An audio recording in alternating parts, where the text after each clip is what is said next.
બનાવીએ છીએ એક ઓરિશિયન ચાટ જેનું નામ છે આલુ દમ દહીવડા ચાટ. ઓકે, ક્યાંની છે આ ડિશ? ઓરિસ્સા, ઉડિયા. ઓરિસ્સાની છે. અચ્છા, ઉડિયા વાનગી છે અને એકદમ ઓથેન્ટિક છે.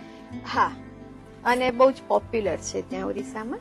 ઓકે, સામગ્રીમાં શું લીધું છે? સામગ્રીમાં 2 વસ્તુ બનાવવાની છે, એટલે દહીંવડા માટેનું અડદની દાળ અને એના લગતા મસાલા, અને બીજું આલુ દમ બનાવવાના છે એટલે એમાં બેબી પટેટોસ અને એના લગતા મસાલા.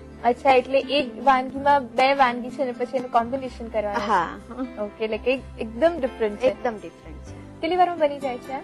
લગભગ 15 થી 20 મિનિટ દહીંવડાને કરતા થશે અને આલુ દમ બનતા બીજી 5-1 મિનિટ, એટલે 25-1 મિનિટમાં થઈ. અચ્છા, અને જે રીતે તમે એક્સપ્લેન કર્યું એ રીતે લાગે છે કે એક ચાટ જેવું છે પણ સ્ટીલ પેટ ભરાઈ જાય, ધરાઈને ખાઈ શકો એવી ડિશ છે. હા, સિંગલ સર્વિંગ બી એનું, એટલે જે સિંગલ ડિશ તરીકેનું સર્વિંગ પણ થઈ શકે અને હેવી પડે એવું છે. અચ્છા, સ્ટાર્ટ કરીએ તો?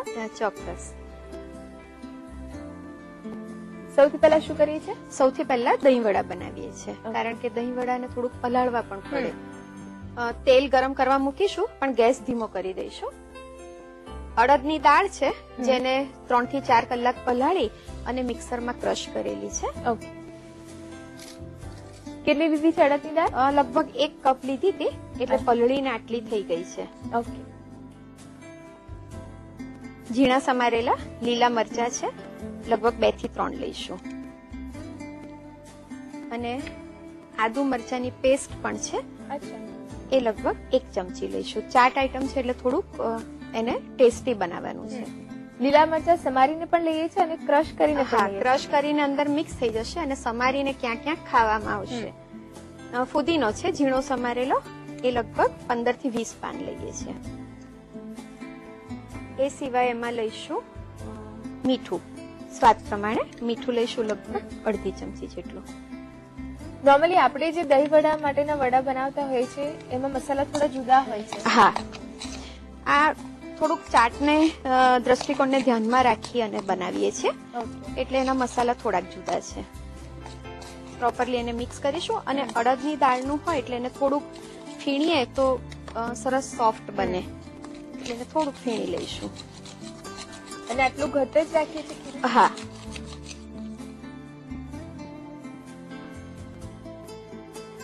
સુમિરાબેન, આજના દિવસનું ખાસ મહત્વ હોય છે, ખાસ કરીને ભાઈ અને બહેન માટે તો ખૂબ જ સ્પેશિયલ હોય છે આ દિવસ. એક રક્ષાબંધન અને એક ભાઈ બીજ.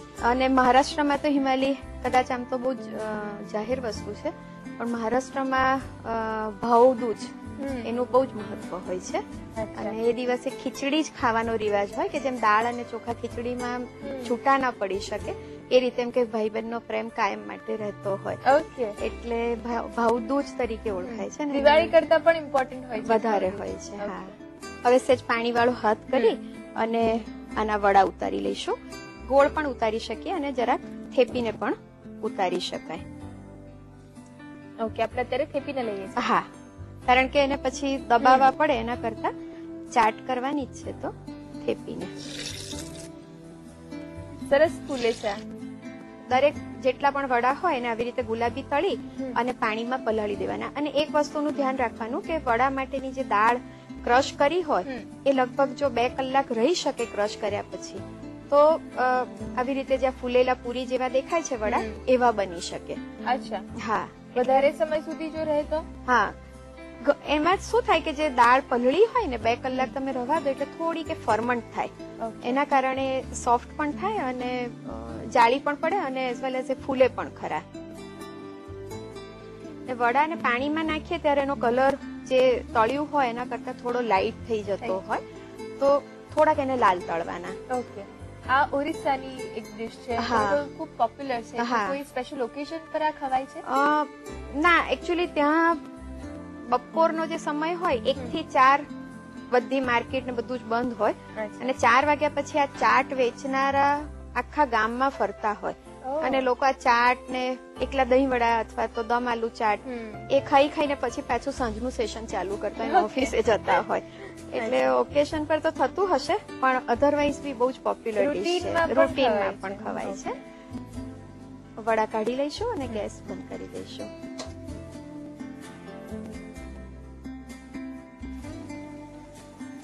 પાણીમાં નાખી દઈશું.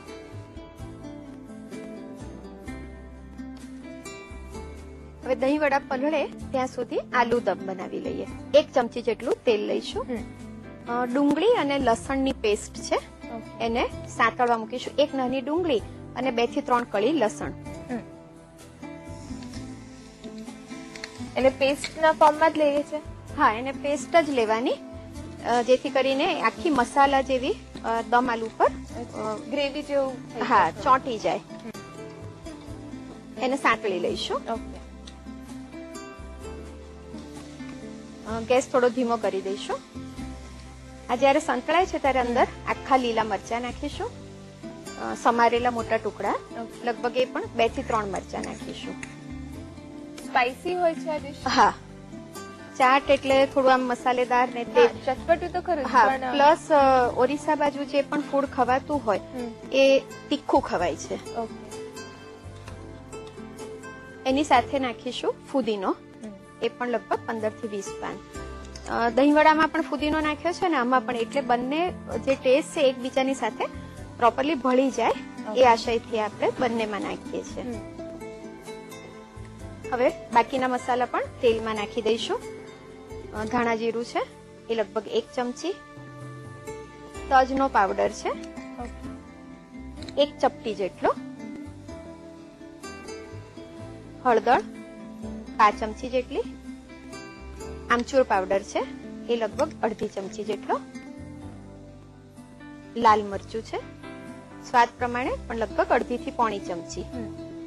મીઠું પણ આમાં જ નાખી દઈએ છીએ, બટાકાના ભાગનું પણ, જેથી હલાવતા ઈઝી આપણને પડે, એ 1/2 ચમચી.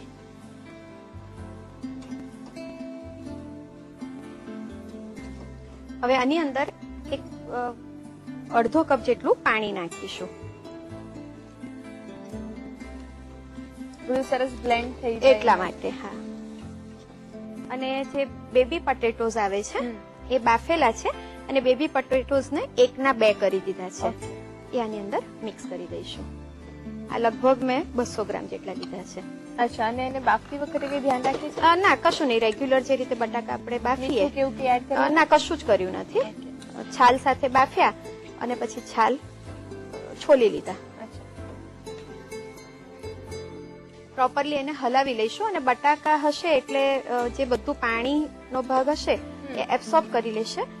એબ્સોર્બ કરશે એટલે જે પણ મસાલાની ફ્લેવર છે પાણીમાં એ પણ બધી જ બટાકામાં ઉતરી જશે. ચાટ છે એટલે તો થોડું સ્પાઇસી રાખીશું જ, પણ બટાકા પોતે બ્લેન્ડ ટેસ્ટ ના હોય છે એટલે પણ થોડું હા વધારે ચડિયાતો રાખવાનો. ગેસ બંધ કરી દઈશું. આલુ દમ પણ તૈયાર છે અને દહીં વડા પણ તૈયાર છે. તો હવે બધું એસેમ્બલ કરવાનું જ બાકી રહ્યું છે. અચ્છા, એ એસેમ્બલ થોડી વાર